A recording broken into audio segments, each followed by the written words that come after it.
Jenny, what have you been called too much of in a list? I've been called too fake.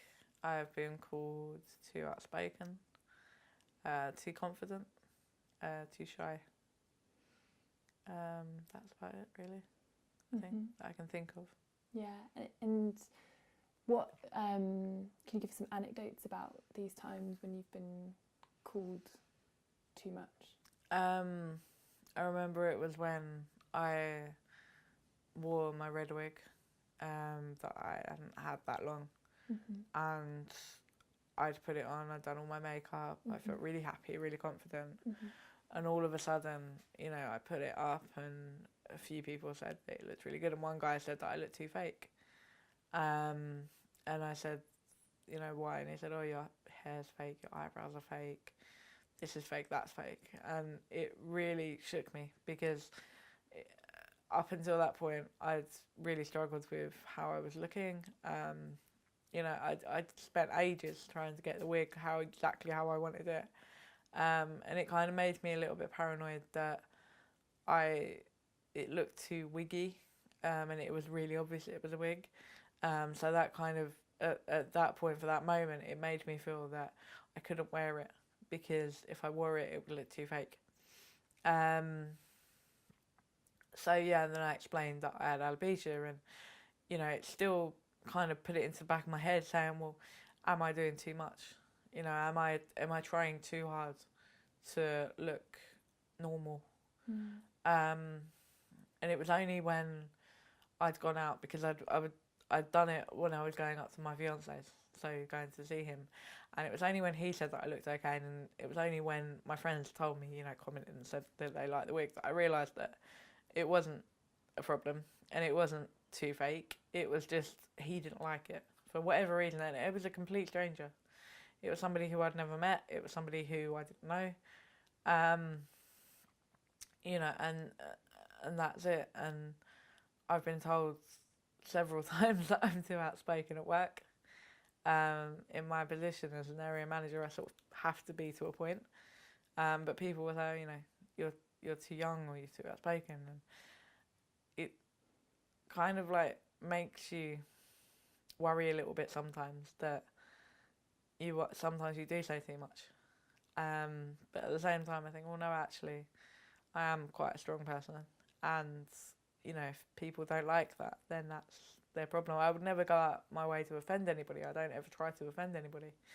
But I don't believe that I should hold back in what I say, because there's no point. It's my opinion, and that's it. Everybody is entitled to their opinion.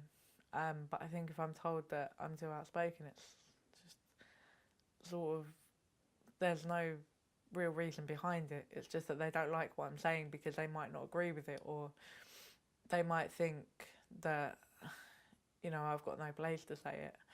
But I think on a personal level, I always say stuff because I feel that it has to be said. And I feel that there's no point in holding back sometimes, because then you don't get anywhere. And who says that you're too outspoken? Mainly, funnily enough, like the managers that I work with, who are slightly older than me, which is quite intimidating. And they're male, and you know, sometimes you feel like they look at you and respond to you as if to say, well, you shouldn't be saying that because you haven't got a right to say that to me. And it's like, well, no, I can say what I like. It's absolutely fine. And you know, other people before, like when I was younger, people would say, oh, you should say this or you shouldn't say that. Like friends and stuff like that would say, oh, I don't agree with that, you shouldn't say that. And it kind of shoots you down a little bit. And when I was younger, I would sort of, you know, go, all right, maybe I shouldn't. But now it's like, no, if I've got a point, I'm going to make it, and that's it. Like, if you don't like it, you don't like it, and we'll agree to disagree. But, you know, it is quite annoying when somebody comes up and says, oh, don't say that, or don't do this. And you kind of go, why? You know, I'm allowed to. It's part of my personality, is who I am. And I think, you know, I'm learning slowly that, you know, I have got a voice and I should use it. Definitely. And how about the other too muches? I mean, You mentioned earlier about a group of friends and your son, like, you know, what happened there? Like, what was the anecdote there? I mean, they would always sort of comment that I wasn't good enough as a mother, because, you know, I wasn't always at home. It wasn't perfect when he was born. Like, I suffered badly with postnatal depression, and they would always tell me that I should, you know, look after him more, I should be at home more, and, you know, but then on the other hand, they were always asking me to come out, so I always felt torn, because it was like, you know, I was either doing too much of staying at home or too much of going out, and I just kind of felt trapped in the middle somewhere. And they would, you know, play on the fact that they knew that I was having a tough time, and want to kind of not control it, but kind of just knew that I could be manipulated, knew that I wasn't at my strongest. And I think, you know, it did make me question who I was as a mother and as a friend, as a person. It was only when I stopped speaking to them, and I haven't spoken to them for 8 years this year, and I've never felt more confident. I've got a really good relationship with my son.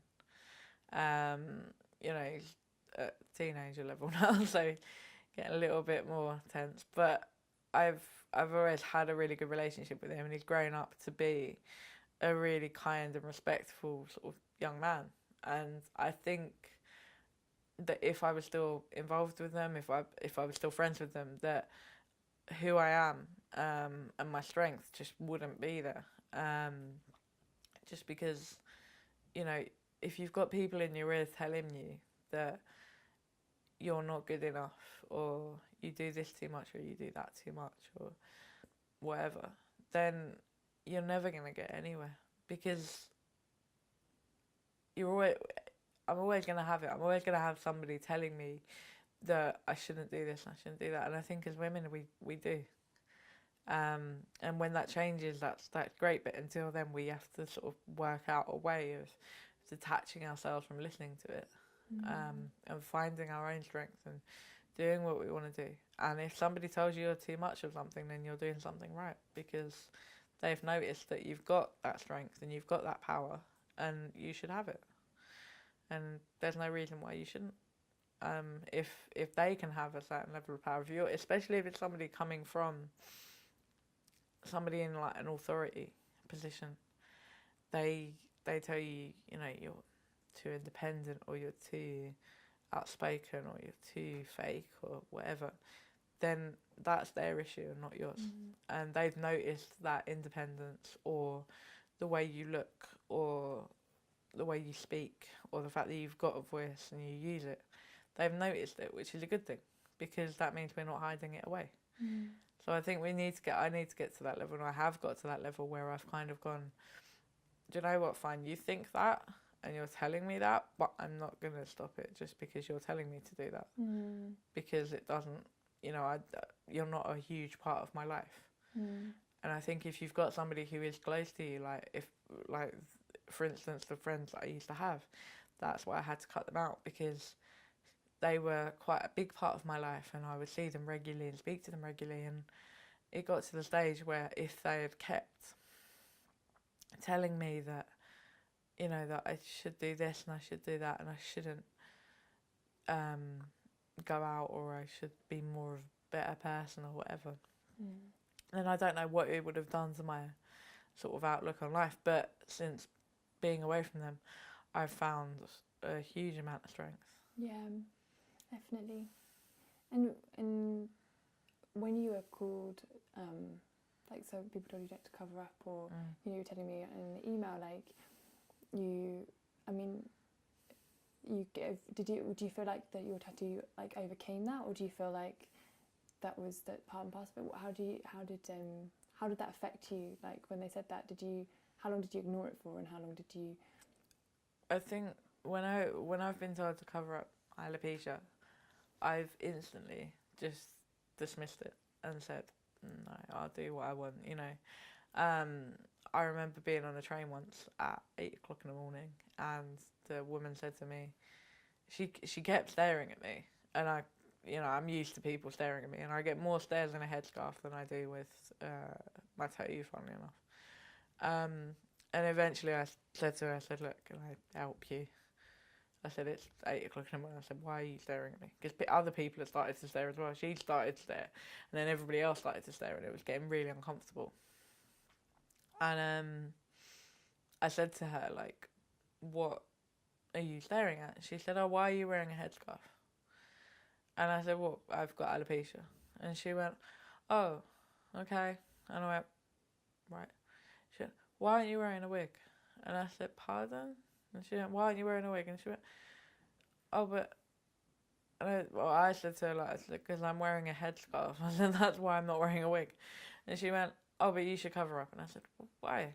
And she said, well, you might mislead people into thinking you've got cancer. And I just sat there and I went, And she went, yeah, but I'm offended by it. And I went, I don't care if you're offended by it. I said, it's 8 o'clock on a Monday morning. I said, I really don't care.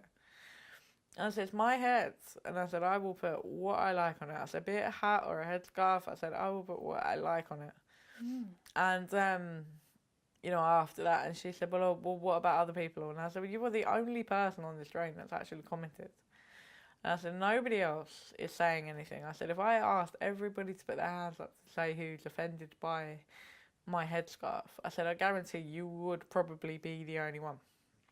And she sort of shut up after that. But for the fact that I had to have that confrontation, I was just like, it's not a comfortable thing to have, but I think it's something that needs to be done, because you shouldn't be told, it's nothing to do with anybody else. To be fair, I mean, she did get on my train that evening and she sort of moved when she saw me. But, like, I don't want to have a confrontation with people. I don't want to, do it. I don't put my headscarf on, wanting to impress somebody. Nor do I go out bald wanting to impress anybody. I don't want, I haven't got a big sign on me going, look, I've got alopecia. It's just, that's how I want to be. So if somebody tells me to cover up, it does knock me a bit, because of the fact that they're highlighting it. I know that I stand out when I've got my tattoo on show. I know that not a lot of people look like me. But I just want to kind of get on with my day. If somebody has a nice comment to say, then that's absolutely fine. But it's when they tell you to cover up, or they don't like my wig, or they don't like my headscarf, or my headscarf makes me look ill, or whatever, you kind of just, it takes you aback, because you don't want people to kind of really pick up on it in a way. You just want people to let you get on with it and treat you as a person and see past, the fact that I haven't got hair or I'm in a scarf or whatever. And that's what I want. I don't want confrontation. Sometimes you just don't want to feel different. Like, you're not feeling like a warrior every single part of the day, right? It's like, this is it. Yeah. And part of wearing wigs is me blending in. That's the thing, is you kind of automatically, when you put a wig on, you automatically blend in, because everybody else has got hair, and like, if you're wearing a headscarf, people will pick up on it, and they'll kind of go, why is she wearing a headscarf? It's strange. Nobody else is wearing a headscarf, so why is she wearing a headscarf? But when I'm wearing a wig, it's sort of, you immediately blend in. I know it's a wig. And I have had friends, when I wore wigs exclusively, like, I only wore wigs for like 3 or 4 years. And one of my friends actually said to me, she went, do you know what, I forget they're wigs. And I said, what do you mean? She said, I just genuinely forget that you're wearing a wig. And I said, like, I change it every day. How can you forget? And she went, no, seriously, I just forget. And my mentality now is that while it's on my hair, when it's on my head, that's my hair. And, if people comment on it and tell me they like my hair, to be fair, I end up telling them it's a wig. I go, oh, thank you, it's a wig. And they go, and it's a nice feeling, kind of just being able to walk around and get on a train or a bus or something and not be stared at. I can brush off the stares now. I've learned to brush off the stares. I don't really care, but it's still annoying knowing, Yeah. and like when you can feel somebody staring at you, you kind of, you, there's a certain level of anxiety of going, are they going to say anything, or are they just going to stare? Yeah. And if they are going to say something, is it going to be positive? Is it going to be negative? Is it going to turn into some sort of confrontation? So the problem with that is that there's so many little things behind it that it could turn into. That, and yet when I put a wig on, nobody stares, nobody looks, nobody says anything. Yeah. And that's pretty hard to overcome, and it took me a while to overcome that. Yeah, definitely. When so all of your things you've been called too much of, could you like list them and translate them how they're actually a power, and how you think, you know, we were talking about society being, you know, sort of shutting, you know, like being all about looks and stuff, like what would your perfect society look like? And how would your powers, how could you use the things that you've been called too much of to create them? So I think in the sense of being called too fake is the best way for me to open up about my alopecia and raise awareness of it, which I'm really big on, because there are so many women suffering from it, and it's such a unknown condition that I think needs to be raised. So I think, you know, that's where I say, you know, this is why I do it, and this is who I am. In terms of being outspoken, I think if anybody is called outspoken, I think it's such a powerful thing, because it's not about being outspoken. 9 times out of 10, when you are called that, it isn't that you are outspoken because you cause offence. It's just that you've got an opinion. And I think in this society, especially in terms of looks and how women are perceived, I think it's so important to have that opinion, because we can speak up against things like being shot down if, you know, we want to go for a promotion at work because a male colleague has gone for it or something, or somebody who, you know, even a female who presents herself in sort of a different way.